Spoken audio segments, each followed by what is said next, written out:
Et contre la peine de mort, Marc Oraison, invité de notre journal. Allez les petits, les Anglais arrivent avec une piètre idée du rugby français. Raymond Barre à Pékin, un long entretien avec Deng Xiaoping, beaucoup de points communs, une divergence, la détente. Proche-Orient, Sadat, la porte vers la paix n'est pas fermée, Israël reste sur la réserve.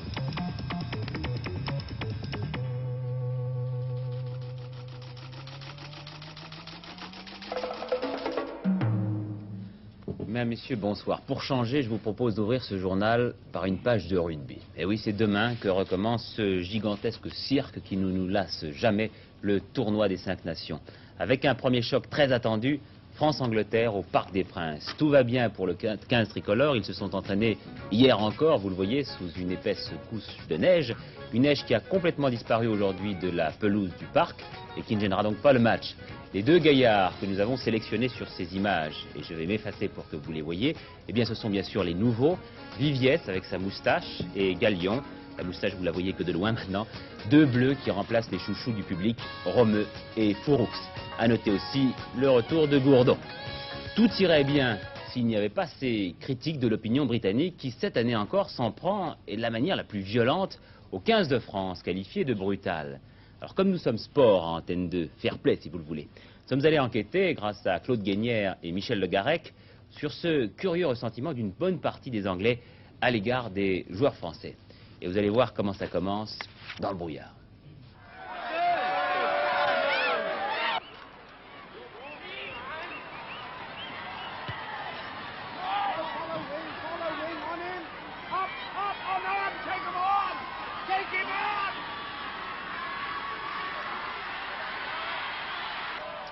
Avec ce que je suis en train de voir ou de ne pas voir, plus rien jamais ne m'étonnera du rugby britannique. Ni ses joueurs, ni son jeu, ni même, ni surtout ses critiques. Je suis en ce moment à Twickenham, stade de 70 000 places, temple du rugby. Vous pouvez entendre hurler le public. Et il y a, paraît-il, derrière moi, 30 joueurs qui disputent un match international. L'équipe universitaire d'Australie contre l'équipe d'Angleterre.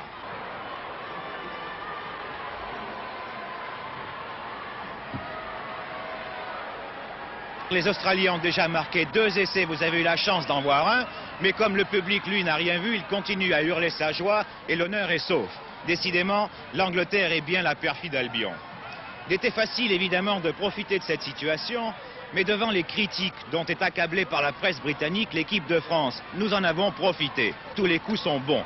Et nous avons demandé aux journalistes britanniques si lorsqu'ils ont vu jouer l'équipe de France, ils ne faisaient pas un temps comme celui-là. Oh, come. Allons. La dernière fois que j'ai vu les Français jouer, c'était à Toulouse. Et il y avait un soleil radieux. Et les Anglais ont la dent dure. Le Daily Express titre « La France sélectionne l'équipe de la honte ». Dans son article, Tony Bodley écrit qu'une nouvelle fois, les Français ont bafoué l'idée que rugby et sportivité vont de pair et que la France a perdu l'occasion, en sélectionnant Palmier, de faire sortir le rugby français de l'âge noir. Les journalistes anglais n'ont qu'admiration pour l'équipe de France lorsqu'elle joue au rugby. Mais lorsque le jeu devient négatif, méchant, nous ne sommes pas d'accord. Quand un joueur a été accusé et reconnu coupable par un tribunal, même s'il a fait appel, il ne devrait pas être sélectionné. Déjà l'an dernier, vous aviez mené une campagne anti-française. Vous recommencez ? Non, elle a commencé quand le président de votre fédération, M. Ferras, a récusé l'arbitre choisi, M. Norman Sampson, parce que cet arbitre était, paraît-il, trop strict. Sans doute pensait-il qu'avec M. Sampson, l'équipe de France ne terminerait pas avec 15 joueurs. Vous croyez que vos joueurs sont meilleurs que les nôtres ? Dans la qualité du jeu, l'habileté, la technique, non. Mais je crois que les Anglais respectent le jeu. Mais qu'appelez-vous vilain jeu ? La fourchette dans les yeux, les crachats, les coups de pied. Un coup de poing n'est pas si terrible, mais les coups de pied et les fourchettes sont vraiment une honte. Voilà ce que reprochent aux Français les journalistes anglais, qui admettent que leurs joueurs ne sont pas des anges, mais ajoutent que la France aurait bien fait de décider de mesures contre la violence. Il doit y avoir du vrai dans les accusations britanniques, et si c'est faux, on le verra demain au Parc des Princes. Si les chaussures ne tapent que dans le ballon, tout le monde sera satisfait, et les nuages balayés. Alors Pierre Albégeot, c'est vrai que les Français jouent si dur, si vilain? Écoutez, je crois que et ça ne manque pas d'humour de toute façon. Et dans ce match de l'humour, je crois que Claude Guénière a quand même fait au moins un match nul avec les Britanniques, ce qui n'est pas mal. Et puis c'est assez hypocrite tout ça, parce que d'abord, vous voyez, ce match dans le brouillard, est évident que nous, on ne peut pas les juger, c'est le jeu dur. C'est difficile. L'histoire des fourchettes, des crachats, tout ça. Vous savez, c'est pas exclusivement français. Il faut vous dire que l'histoire des crachats est née du docteur Kennedy, qui plus est docteur, médecin, talonneur de l'équipe d'Irlande. Il s'amusait à cracher sur ses vis-à-vis. Enfin, vous savez, il y a beaucoup de légendes aussi, on développe beaucoup trop cette partie, ce côté du rugby. Ce qui est plus réel, c'est la discussion de la sélection de Palmier. C'est vrai, il a été pris en flagrant délit, jugé. Nous regrettons tous dans la famille de rugby, d'ailleurs, qu'il soit traduit devant des tribunaux. On n'apprécie pas. Je pense qu'il y a assez de garçons adultes dans le rugby pour pouvoir juger ça à huis clos et sévir. Juger pour brutalité. Oui. Il y a l'esprit, il y a la règle. Dans la règle, les sélectionneurs pouvaient sélectionner Palmier. Ils l'ont fait, on ne peut pas le leur reprocher. La règle les autorisait. Par contre, dans l'esprit, c'est très discutable et très discuté à l'échelon national. Maintenant, il faut vous dire quand même que les Anglais ont aussi la mémoire un peu courte et ils ignorent peut-être que nous savons. Et nous savons par contre qu'ils se sont permis de sélectionner un pilier qui s'appelle Burton, qui remplace Coton blessé, et ce fameux Burton a quand même été expulsé 3 ou 4 fois des terrains de jeu, chose que Palmier n'a jamais connue à cette échelle-là. Qui plus est, il a été aussi exclu dans un match international en Australie. Donc vous voyez, c'est pas un agneau. Alors un partout. Je ne voudrais pas qu'on oublie ce soir une nouvelle qui a endeuillé le monde sportif, le monde du rugby. Notre confrère Robert Barran, qui lui-même a été ancien capitaine du 15 toulousain et qui était un très grand journaliste sportif, eh bien Robert Barran est mort donc ce matin, il avait 65 ans. La peine de mort devrait être abolie en France, voilà ce que viennent de dire de la manière la plus nette et la plus précise les évêques français. Ils sont 10 à avoir fait partie de la commission sociale de l'épiscopat et à avoir signé un long rapport établi à la demande de l'ensemble des évêques français il y a environ un an. Le rapport ne sera publié que demain et les évêques ne le commenteront que lundi. Mais d'ores et déjà, on en connaît la teneur. Elle est, je vous le répète, tout à la fois nouvelle et sans détour.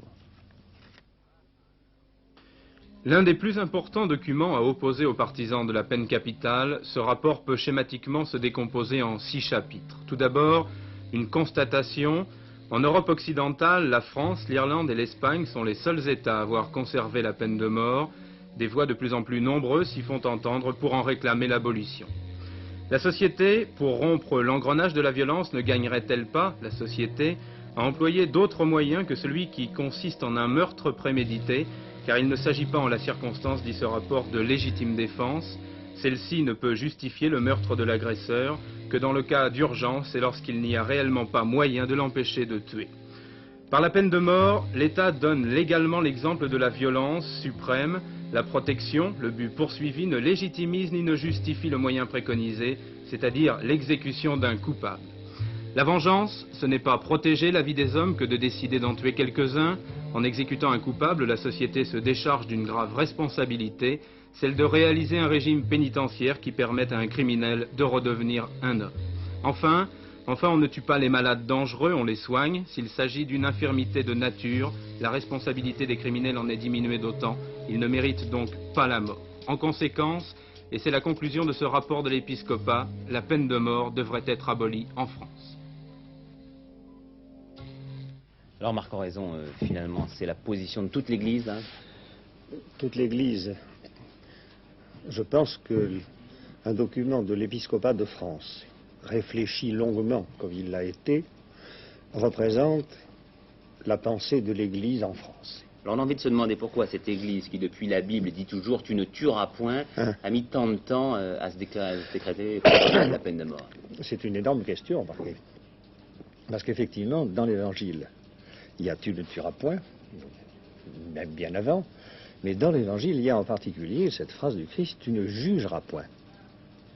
Et en même temps, pourtant, le Christ dit bien que quand quelqu'un de la communauté fait un acte quelconque préjudiciable, il faut aller le trouver, essayer de le convaincre, et que s'il ne veut pas se laisser convaincre, il faut que la communauté prenne une solution. Est-ce que c'est parce qu'elle avait peur de cette église d'aller à contre-courant de l'opinion publique? Non, je crois pas. Je crois que c'est...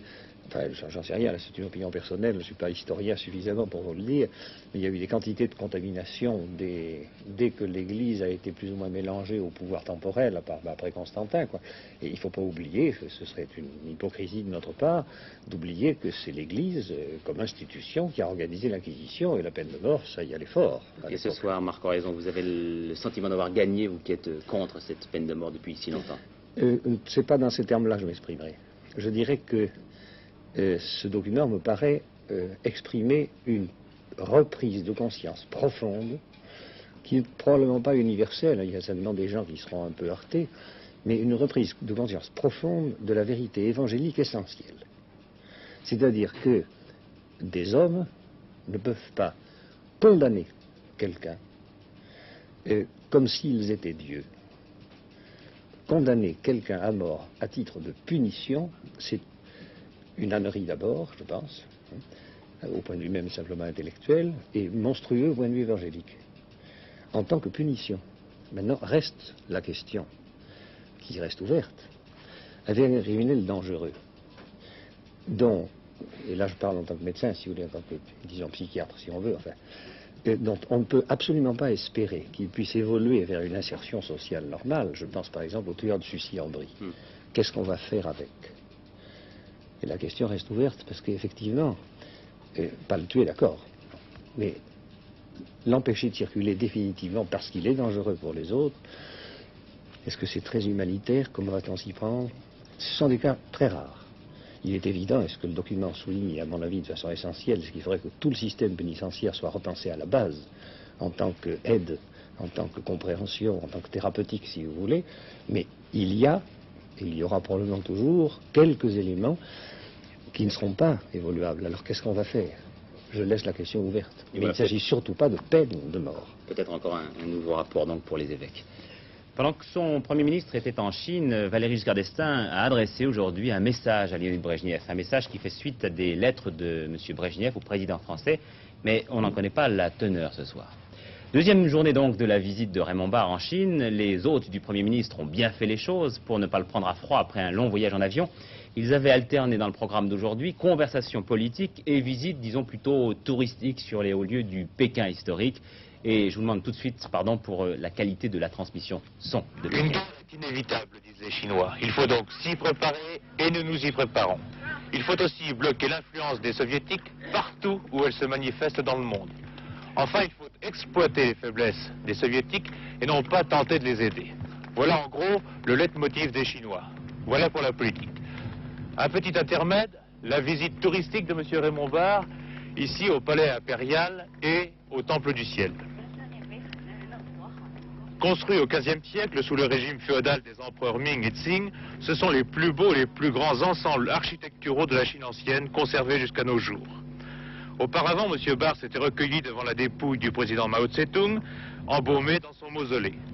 La pensée de Mao Tse-tung reste le moteur de la politique chinoise. On l'a bien vu encore ce matin au cours des premiers entretiens qui portaient sur la politique étrangère.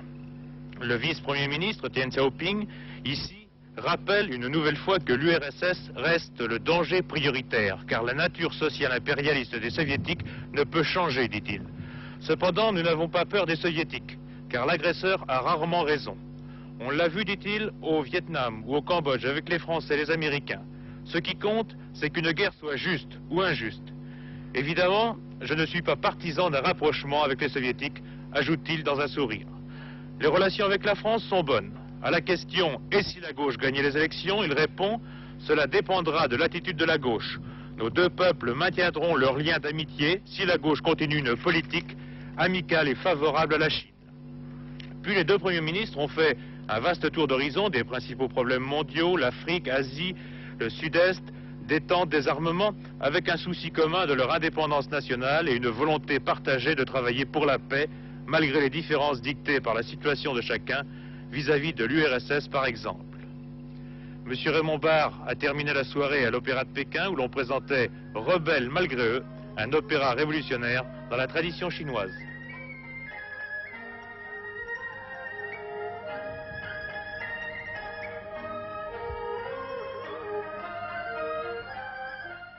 La Grande-Bretagne proposera lundi une dévaluation de 5% de la livre verte. Cela concerne bien sûr les agriculteurs britanniques et cela n'a que peu d'incidence pour les paysans français.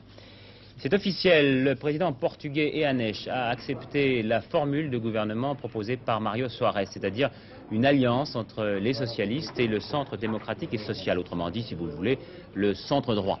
Mário Soares, qui peut donc gouverner sans s'occuper de l'attitude des communistes, a maintenant 10 jours pour former son nouveau gouvernement.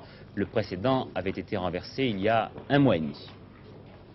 Un curieux incident au Nord-Yémen. L'avion particulier du président somalien a été accroché au sol par un avion des lignes soviétiques Aeroflot, mais M. Siad Barre n'était pas encore arrivé à bord de son appareil. Cyrus Vance à Ankara depuis le milieu de l'après-midi. Il a provisoirement terminé sa mission au Proche-Orient. Il venait, vous le voyez, de quitter le président Anwar al-Sadat avec lequel il s'est longuement entretenu à la résidence d'hiver du chef de l'État égyptien, c'est-à-dire au barrage d'Assouan. À l'issue de ces entretiens, Anwar al-Sadat a tenu une conférence de presse de laquelle il ressortait que rien n'était vraiment définitivement rompu dans le dialogue égypto-israélien. La porte de la paix n'est pas fermée, toute la situation doit être cependant réévaluée, a déclaré le numéro 1 égyptien. Cela dit, nous avons voulu savoir comment réagissait la population israélienne à ce regain de tension avec ce qui fut longtemps l'ennemi, cette population qui avait tant espéré du démarrage en fanfare du dialogue avec l'Égypte. Nous savions bien que les négociations avec l'Égypte seraient longues et difficiles, mais nous n'imaginions pas qu'elles se transformeraient en un tel marchandage. Voilà en gros ce que répondent les Israéliens quand on les interroge sur les pourparlers très difficiles de ces derniers jours. Bref, ces 4 derniers jours ont eu pour les Israéliens quelque chose en commun avec la douche écossaise. Dès lors, entre l'inquiétude et la déception, un autre sentiment a pris place, la confusion. L'opinion publique israélienne aujourd'hui est très confuse. Il y a une anecdote. On raconte que lorsqu'on rencontre 3 Israéliens, on a 4 opinions. Alors aujourd'hui, vous trouverez probablement 5 ou 6 opinions. D'une part, les Israéliens ont beaucoup d'espoir pour la paix. D'autre part, ils craignent que les difficultés sont énormes, que le processus de négociation serait un peu plus lent. Et comme en Égypte, on perd un peu la patience. Vous pensez qu'ils croient quand même encore en ce moment à la paix, malgré les difficultés? Et sans doute, on a beaucoup d'espoir, on veut la paix, on est préparé à payer le prix. D'ailleurs, on pense que M. Begin a trop payé trop vite, mais peut-être si ça aboutirait à une paix durable et juste, alors on est préparé à le faire. Et pourtant, aujourd'hui, Menachem Begin apparaît en Israël comme le seul homme capable de négocier avec un Sadat, à la fois plus déterminé et plus subtil qu'on ne s'y attendait. Un peu comme si, au fur et à mesure des désillusions, le crédit du Premier ministre israélien grandissait. Sauf, bien sûr, auprès de ceux pour qui toute négociation est capitulation, une minorité, mais une minorité active et efficace. C'est la terre d'Israël, c'est la terre historique du peuple d'Israël. Dieu nous l'a promis, pendant 2000 ans nous étions dans la Gola et nous avons toujours rêvé pour reconstruire notre pays et notre patrie. Nous avons fait 5 guerres et nous avons donné des milliers de victimes et du sang a coulé comme un fleuve pour pouvoir essayer de maintenir notre patrie, la terre d'Israël. Et la terre d'Israël est une et indivisible. On aurait pu imaginer que les événements récents suscitent un sursaut national, une unité de pensée. En fait, la première émotion passée, jamais les divergences n'ont été si profondes. À l'université de Jérusalem, chacun s'interroge, avec toujours en toile de fond cette lutte entre l'inquiétude et l'espoir. Ouais, très optimiste. Non, sérieux. Pessimiste. Vous êtes pessimiste. Vous ne croyez pas qu'on arrivera à quelque chose? Pas avec les moyens qu'ils ont aujourd'hui, avec le chemin qu'ils ont commencé à prendre maintenant. Justement. Alors, optimisme, pessimisme, ces mots ne veulent pas dire grand-chose aujourd'hui en Israël, où l'on attend au jour le jour une solution raisonnable pour des problèmes où la passion tient une si grande place. La politique maintenant. Hier, Michel Poniatowski estimait que le succès de la majorité devrait être suivi d'une ouverture et pensait qu'un certain nombre de socialistes, devant la perspective de rester 5 ans dans l'opposition, se tourneraient vers cette majorité. La réponse de François Mitterrand ce matin est sans appel. Cette spéculation, dit-il, relève de l'imagination débridée ou d'un tout petit calcul. Et Jacques Chirac, de son côté, avait jugé irréaliste toute ouverture en direction du PS. Jacques Chirac, qui par ailleurs, dans une lettre adressée aujourd'hui à Jean-Pierre Soisson et Jean Le Canuet, a appelé la majorité à refaire son union. Et dans le même temps, le président du RPR ne modifiait pas ses positions et formulait à nouveau, Noël Copin, les mêmes griefs à l'égard de ses alliés. Effectivement, pas de changement sur le fond.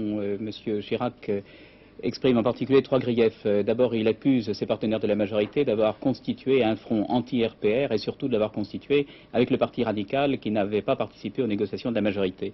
Deuxième grief, on a engagé, dit-il, à tort le président de la République dans cette affaire, on a ainsi porté atteinte à son autorité. Troisième grief, il serait mauvais que l'opinion publique ait l'impression que le Premier ministre cautionne une partie de sa majorité contre une autre. Et M. Chirac pose également des conditions à un accord, la principale étant que le Parti radical signe ce que l'on a appelé le pacte majoritaire.